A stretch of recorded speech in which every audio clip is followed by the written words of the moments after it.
السلام علیکم ورحمۃ اللہ وبرکاتہ۔ جی محترم ناظرین کرام، آپ کو اوکاش اسلامک میڈیا میں خوش آمدید کہتے ہیں۔ آج کے اس درس قرآن پروگرام میں دو سوال آئے ہیں۔ پہلا سوال یہ کہ کمیشن لینا جو ہے یہ کیسا ہے؟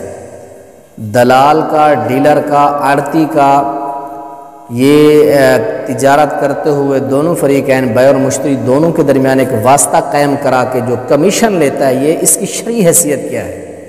اور دوسرا یہ ہے کہ سوال، ایک بندے کا 10 مرلے کا پلاٹ ہے، 20 مرلے کا جتنے کا بھی ہے وہ فکس کر لیتا ہے، آپ نے مجھے اتنی رقم دینی ہے۔ وہ آڑتی کو، دلال کو کہتا ہے، تاجر کو، آپ نے مجھے اتنی کمیشن دینی ہے، یعنی اتنی 20 لاکھ مجھے دے دیں، اس سے اوپر جتنی ہوتی ہے وہ آپ رکھ لیں۔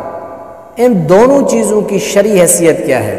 تو سب سے پہلے آپ کے سامنے میں یہ بات رکھنا چاہتا ہوں کہ دلال، آڑتی، ڈیلر، یہ جو کمیشن لیتے ہیں ان کی کیا حیثیت ہے؟ تو یاد رکھیں، اس کے اندر شرعی کوئی کباہت نہیں ہے۔ صحیح بخاری میں امام بخاری رحمۃ اللہ علیہ نے ایک باب قائم کیا ہے، باب اجر سمسارہ، دلال کی اجرت کا بیان۔ دلال، آڑتی اجرت لے سکتا ہے۔ اس کے اندر وہ پھر صحابہ اور تابعین کے اقوال لے آئے ہیں، وَلَمْ يَرَ ابن سیرین وعطاء وابراہیم والحسن بِأَجْرِ سمسار بأسا۔ یہ تمام کے تمام لوگ، امام حسن بصری، امام ابن سیرین، امام عطاء بن ربا، امام ابراہیم نخعی رحمہم، یہ تمام کے تمام دلال کے کمیشن لینے میں کوئی حرج محسوس نہیں کرتے۔ تو یہ شرعی طور پر اس کے اندر کوئی کباہت نہیں ہے۔ اور اسی طرح سعودی عرب کے اندر ایک فتویٰ کمیٹی ہے مستقل طور پر، جس کا نام ہے لجنۃ الدائمہ۔ اس میں بھی ایک سوال کیا گیا، کسی آدمی کا ایک کمرشل جو ہے پلاٹ ہے، آفس ہے، مختلف کمپنیاں اس کو جو اپنے پروڈکٹ دیتی ہیں اور وہ ان کی آگے جا کے مارکیٹنگ کرتا ہے، ان کو فروخت کرتا ہے، کمپنی کے طے شدہ جو ہے قیمت کے اوپر ان کو بیگ فروخت کر دیتا ہے۔ اب اس کی یہ جو دلالی کرتا ہے، یہ جو کام کرتا ہے، آگے جا کے مارکیٹنگ کرتا ہے کسی دوسری کمپنی کی، اب وہ کمپنی اس کے ساتھ فکس کر لیتی ہے کہ ہم آپ کو اتنا کمیشن دیں گے۔ تو کمیشن کے اوپر، یہ طے شدہ رقم کے اوپر ان کے پروڈکٹ کی مارکیٹنگ کرتا ہے، ان کو بیچتا ہے، سیل کرتا ہے۔ تو شرعی طور پر اس میں کسی قسم کی بات نہیں ہے۔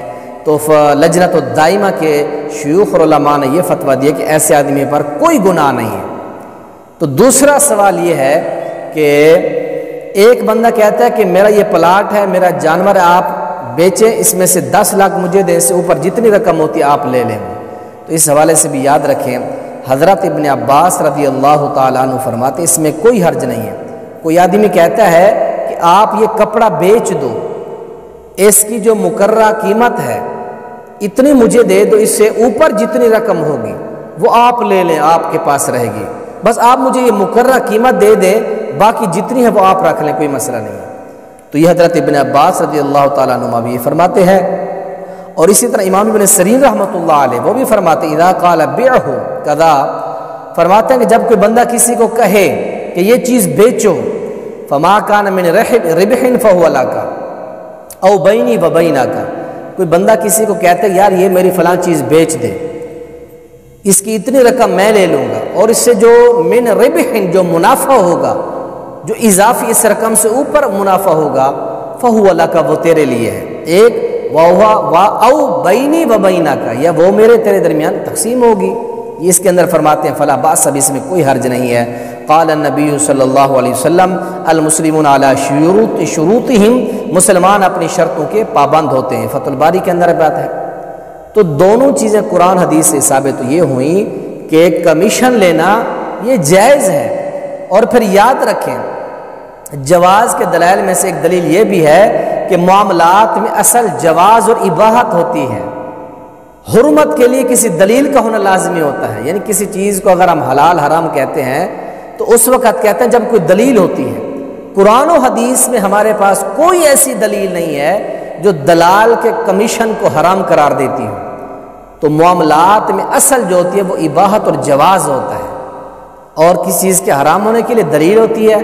تو دلیل یہاں موجود نہیں ہے کہ کمیشن لینا حرام ہے، کمیشن لینا بھی جائز ہے، اور اس طرح کی شرط لگا لینا کہ 10 لاکھ مجھے دے دیں، اس سے اوپر جتنی آپ کو بچت ہوتی ہے، پرافٹ ہوتی ہے، وہ ساری آپ رکھ لیں۔ یہ دونوں چیزیں شرع کی نظر میں اور جو ہے جائز ہے۔